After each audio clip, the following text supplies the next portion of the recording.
morning, apa kabar kalian semua pemirsa? Saya harap kalian semua baik-baik aja di pagi hari ini pemirsa. Dan berjumpa lagi di Cerita Kak Sri. Hari ini saya mau nge-reaction satu video yang diupload oleh seorang warga negara Indonesia, yang dia tuh menceritakan pengalamannya pemirsa berobat ke Malaysia. Sebenarnya ini tuh udah pernah juga saya upload dulu pemirsa, tapi dengan tajuk apa saya lupa entah. Cuma semalam lalu lagi ya kan, itu saya mau share lagi kepada kalian pemirsa bro. Kenapa sih, yang tadi bahan pertanyaan saya itu, kenapa sih dengan obat yang sama berobat di Malaysia itu lebih murah? Di mana titik permainannya gitu? Oke? Nah, oke, jom kita tengok dulu di slide pertama. Katanya kalau nggak ke Malaysia nggak akan tahu kalau ternyata 75% pasien yang ada di hospital tempat dia pergi itu kebetulan di hospital Kuala Lumpur ya. 75% pasien yang datang itu katanya datang dari negara Indonesia pemirsa. Oh my goodness. Jadi di sini tuh kita udah tahu ya kan, sebenarnya orang Indonesia ini sebenarnya kaya ya. Berobatnya aja keluar negara ya kan. Jadi katanya kita tuh nggak perlu belajar bahasa Indonesia karena perawatnya, karena nurse-nya yang di sana dengan dokternya semua itu pandai berbahasa Indonesia. Mungkin karena 75% pasien mereka memang dari Indonesia. Betul tak? Oke, kalau kita lihat dari harga bilik, harga kamar yang dia tunjukkan itu, dia tuh ada di Hospital Mahkota Center pemirsa. Jadi di sini ada yang VIP, super VIP mungkin ya kan, kelas 1, kelas 2 kita nggak tahu. Jadi dari harga 1 juta sampai dengan 300.000 pemirsa. Jadi dia memilih kamar yang paling murah, yaitu yang seharga 300.000 pemirsa ya. Kalian pernah tak rawat inap di hospital di Indonesia? Saya pernah rawat inap anak saya itu di klinik sahaja pemirsa. Oke, nah saya pernah, saudara saya itu masuk ke hospital kelas 2 pemirsa, artinya kelas 2 ya. Jadi dalam bilik itu ada 2 orang dan 1 televisi pemirsa. Tapi ini katanya dengan harga 300.000, dalam bilik itu ada 4 orang, tapi 1 katil 1 TV pemirsa, nampak tak? Nah, jadi agak beza memang ya dengan harga. Kalau kemarin itu ini, tapi sudah lama sih pemirsa mereka itu di rawat inap kelas 2. Kalian juga boleh tengok harga-harga rawat inap di hospital-hospital, khususnya di Hospital Binjai ini tuh 300.000 tuh agak murah juga ya. Oke, saya coba googling tadi salah satu hospital yang ada di Binjai dengan tarif satu malamnya itu 360.000. Jadi katanya itu dia ada free wifi, ada kloset duduk ya, ada tandas duduknya, udah gitu katanya ada call untuk nurse, udah gitu ada sofa untuk menunggu. Pokoknya itulah katanya pemirsa. Tapi yang saya beritahu kepada kalian pemirsa adalah ini just teori sahaja, sebab saya pernah antar adik saya di kelas 1 dulu, kebetulan dia asuransi nggak adanya seperti ini, tapi nggak tahu apakah sekarang udah ada, saya nggak tahu lah pemirsa ya. Oke, next kita tengok. Jadi emaknya itu kena cancer pemirsa. Jadi mereka itu udah pergi sebenarnya ke hospital yang ada di Indonesia, ke rumah sakit yang ada di Indonesia. Dan pihak rumah sakit itu tuh menyuruh dan meminta mereka tuh untuk menyediakan uang sekitar 600 juta, itu sekitar 200.000 ringgit ya, untuk buat treatment untuk penyembuhan kanker emak dia ini pemirsa ya.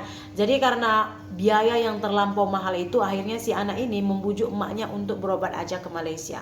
Setelah pujukan, jadi emaknya itu pun menyetujui kalau dia akan berobat di Hospital Mahkota Kuala Lumpur pemirsa, Mahkota Center Kuala Lumpur. Jadi mereka pergilah ke Kuala Lumpur dan berobatlah di sana. Oke, kita bahas satu-satu slide-nya pemirsa. Nanti kita akan tahu berapa sih biaya yang dia habis. Yang tadinya itu harus bayar 600 juta ketika dia udah berobat ke Malaysia, dia berapa mengeluarkan uang ya. Jadi katanya dari airport untuk kita pergi ke hospital ini tuh jangan takut kita akan naik bis dulu, lepas tuh naik Grab, lepas tuh naik becak, naik angkot lagi, lepas tuh naik lagi kereta api. Enggak, dari airport aja udah ada tuh Grab ya kan, yang akan terus ngantar kita ke hospital ini. Itu kisaran harga 1 sampai 1.700.000 pemirsa. Mungkin jaraknya itu dari airport ke hospital ini agak jauh, tapi ya namanya juga ibu kota Kuala Lumpur ya kan, apa-apa udah pasti mahal. Wow, luar biasa sekali itu kalau kita nggak tahu. Tapi kalau kita tahu sih nggak apa-apa sih. KL tuh banyak aja bis bus di mana-mana ya kan. Tapi kalau kita nggak tahu ya kita sewa Grab. Nah, jadi saya juga nggak tahu di sini apakah ada atau enggak pemirsa, tapi setahu saya di hospital di area Binjai ini tuh belum ada. Tadi katanya setelah dia tuh udah discharge keluar dari rawat inap, jadi dia itu dikasih botol yang melekat ke luka pemirsa. Jadi kalau misalkan ada nanah, ada darah, ada air atau apa yang keluar berupa kotoran dari luka kita itu dia terus masuk ke botol itu. Jadi dia nggak merembes ke baju kita ataupun mengalir-ngalir ke satu badan kita yang membuat kita itu jadi bau hanyir pemirsa. Terus katanya pas kita mau pulang juga akan dibagi botol satunya lagi pemirsa untuk standby kita pemirsa. Nah setelah dia udah nge-spill pengalaman dia yang berobat di Malaysia pemirsa, ternyata ada banyak sekali pengalaman-pengalaman warga negara Indonesia yang memiliki cerita dan kisah yang sama seperti komentar pertama ini pemirsa. Mereka itu tuh mau operasi angkat rahim di Indonesia dan mereka itu udah disuruh nyiapin uang 88 sampai 150 juta untuk biaya pengobatannya ini sahaja pemirsa. Tapi ketika dia lebih memilih berobat ke Penang dan dia melakukan operasi di Penang, dia tuh habis 60 juta termasuk tiket pesawat dia terbang ke Penang. Jangan heran, dari Indonesia terbang ke Penang itu tiketnya jauh lebih murah daripada sesama Indonesia. Memang tiket domestik di Indonesia itu harganya sangat-sangat membagongkan. Saya pun nggak tahu kenapa ya. Jadi udah termasuk tiket pesawat, udah termasuk 4 malam mereka menginap, dokter, resep obat, semuanya, sampailah oleh-oleh pun sudah termasuk di yang 60 juta ini pemirsa ya. Jauh juga bedanya pemirsa. Dari harga yang dipatokkan ataupun yang diberitahu pihak rumah sakit di Indonesia yang dia harus menyiapkan uang 600 juta, ternyata dia tuh hanya habis 65 juta, sekitar 21.500 sahaja pemirsa. Bayangkan berapa jauh beda dari 600 ke 65 juta dan sudah selesai pemirsa. Saya pun nggak tahu kenapa di Malaysia mereka boleh membuat pelayanan yang ekstra, memberikan obat yang bagus ya kan, pelayanannya bagus, dokternya pun standby, tapi mereka ngecas harganya itu tuh murah banget. Kenapa sih gitu? Padahal kan fasilitas kesehatan apalagi untuk bahagian kesehatannya di Malaysia itu tuh memang terbaik di dunia ya, masuk kategori pelayanan kesehatan terbaik di dunia. Tapi kenapa kalau di Indonesia dokternya aja tuh kita susah mau jumpa, apalagi kalau perawat-perawatnya ya kan, gajinya yang nunggak, kita pula yang buatnya kena sasaran ya kan. Dia yang sibuk nge-TikTok, kita panggil dia pula yang ngamuk. Betul, malam-malam lah kalau habis cairan infus kita panggil, ngamuk-ngamuk dia, bangunkan dia tidur. Kalau nggak suka kerja dibangun-bangunin, jangan jadi perawat ya kan. Terus ada juga yang komen katanya tuh almarhum emaknya itu salah diagnosa pemirsa. Jadi kata diagnosa daripada pihak hospital yang ada di Indonesia itu katanya saraf kejepit pemirsa. Di mana-mana pergi katanya saraf kejepit, tapi pas dibawa ke hospital di Malaysia rupanya emak dia itu kena cancer pemirsa. Masalah tafsiran diagnosa ini juga di sini selalu salah. Saya pun nggak tahu lah. Kemarin saya ada nampak satu video juga yang dia itu sebenarnya saraf kejepit atau bagaimana, katanya dia udah berobat ke sana sini, malahan dia itu hampir meninggal pemirsa karena pelayanan yang nggak memuaskan itu. Padahal dia insuran ya, pakai insuran katanya.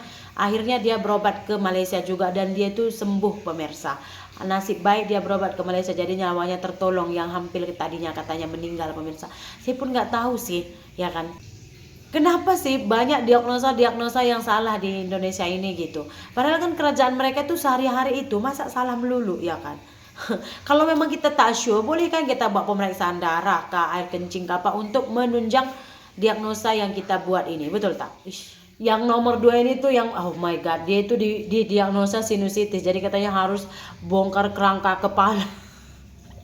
Terus dia berobat ke Malaysia katanya nggak ada operasi, nggak ada infus, nggak ada apa-apa, malahan dia boleh jalan-jalan ke mall pakai gelang pasien, katanya hospitalnya bersih, pelayanannya bagus katanya. Kan salah diagnosa lagi. Aduh. Yang ini tuh saya setuju karena kemarin makcik saya juga seperti ini. Jadi tuh dia berobat ke salah satu hospital yang ada di Jakarta. Jadi dia itu tuh divonis gagal ginjal dan ginjalnya itu harus diangkat, kata pihak hospital yang ada di Jakarta ini.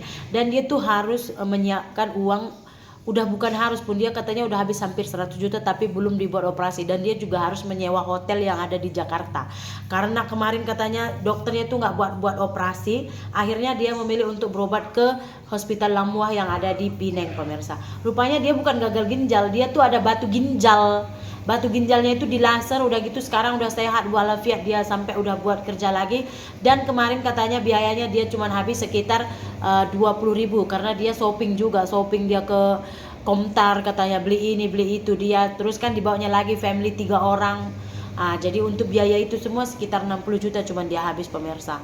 itu memang makcik saya yang udah didiagnosa gagal ginjal karena dia selalu kesakitan. Rupanya cuman batu karang pemirsa.